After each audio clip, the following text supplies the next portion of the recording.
Hi, I'm Captain Grant Coppin with Texas Fishing Tips, and this is your weekly fishing report. All right, this week we've been fishing over here around Emmerdale Hole, fishing this grass line early.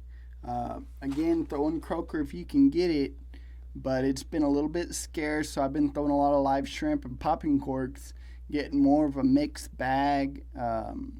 Not really trying to get just solid trout, but getting trout and drum and reds and occasional flounder.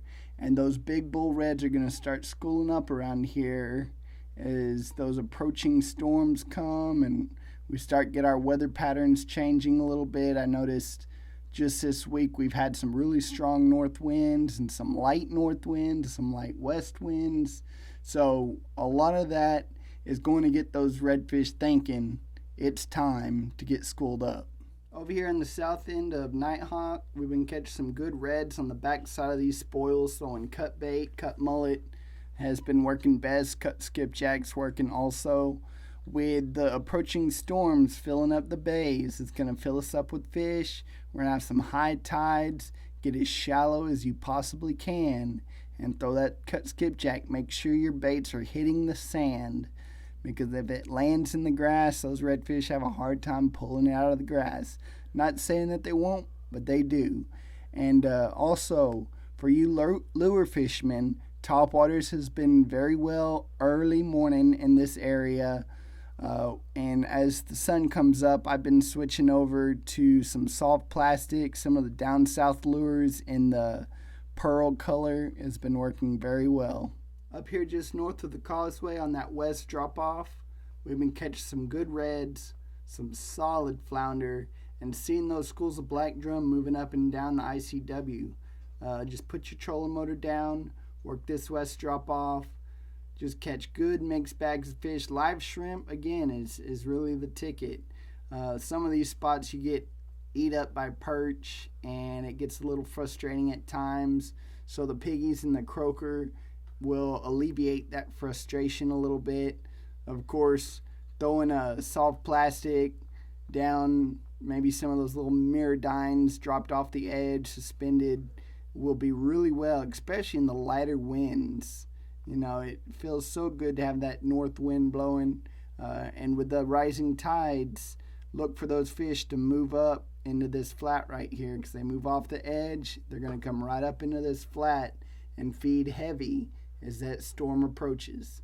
All right, starting out down here around Black Bluff, leading all the way to White Bluff in about 4 to 6 foot of water.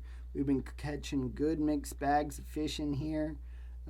Early, I'll be up here shallow, and as that sun comes up, I move a little bit deeper in the 4 to 6 foot of water, throwing croaker, piggies, live shrimp. The live shrimp's getting you a little bit more variety, getting you some of the black drum, some of the redfish. The redfish really like those piggies. Again, the piggies and the croaker have been a little hard to come by, so I've been throwing a lot of shrimp lately and not being disappointed whatsoever. Now, you lure guys might want to come over here, throw some topwaters. Those skitter walks are doing real well. I like to throw the pink or the bone. And as far as the down south lures right now, this color water, nice and green over here, has been producing with the bone diamond. That's really been one of my target baits I've been throwing down here and just tearing them up, really doing well.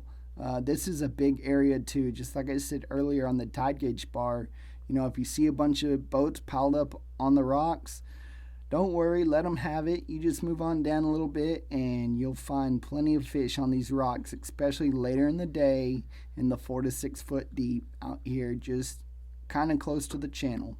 Starting here over on the tide gauge, north end, we've been catching lots of good fish.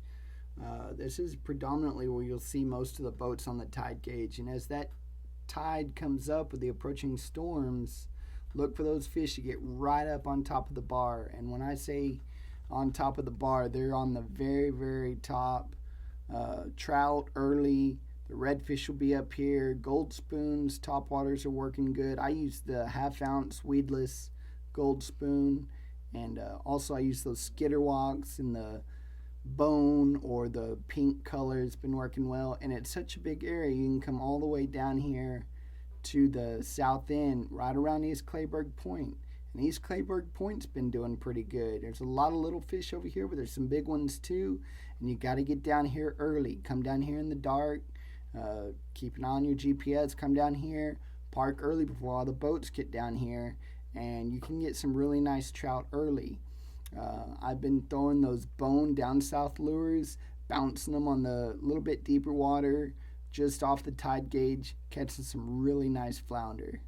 Over here coming into 9 Mile, I started a few drifts in here, popping corks and live shrimp, spinning the ticket.